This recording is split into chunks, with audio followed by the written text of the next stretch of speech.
நமஸ்காரம். ஸ்ரீமுஷ்ணம் அம்புஜவல்லி தாயார் சமேத ஸ்வேதவராக பெருமாள்.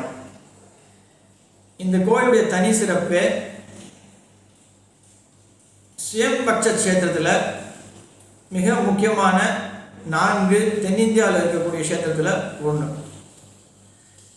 பெருமாள் இரண்டினாட்சனை சமஹாரம் பண்ணக்கப்புறம் அவருடைய களைப்பில் வேர்வை துளியால் நித்திய புஷ்கரணியை உருவாக்குறார். அந்த புஷ்கரணி பக்கத்திலேயே தலவிருட்சமான அரச மரத்தையும் கொண்டு வரார்.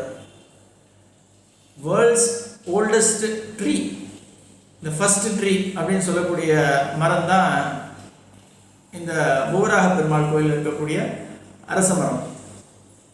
நாதமணிகள் தன் குழந்தையோடு வந்து இந்த கோயிலில் ஆசீர்வாதம் பெற்று போனதாக ஐதீகம் உண்டு. அதே போல் இந்த கோயிலில் இருக்கக்கூடிய 100 கால் மண்டபம் பிரசித்தி பெற்ற ஒன்று. இந்த கோயிலுக்கு முதல் ஆரத்தி, முதல் நெய்வேத்தியம் எல்லாமே வேங்கடமுடியானுக்கு தான் உண்டு. அவருடைய திருப்பாதங்களும் உண்டு. இந்த கோயில் மாசி மகத்தன்னைக்கு பிரம்மோற்சவத்துக்கு நவாபு கிட்டேருந்து வந்த சீரும் பெருமாள் பிரதிபலனா அவளுக்கு கொடுக்க இன்னைக்கும் கொடுக்கின்ற பிரசாதமும் விசேஷமான ஒன்று. காலம் காலமாக நடந்து கொண்டு வருகின்ற ஒரு விஷயம். நவாபுக்கு தீராத வியாதி வந்தபோது பெருமாள் கிட்ட வேண்டி வணங்கி கேட்கும் பொழுது வேதவராக அவளுக்கு குணம் பண்ணார். நவாபுகளுக்குன்னு கிடையாது, நாயகர்களுக்கும் இதே விஷயம்தான் பண்ணார். அச்சுதப்ப நாயகருக்கு ஒரு தீராத வியாதி இருக்கும் பொழுதும் பெருமாள் தான் அதை குணம் பண்ணார்.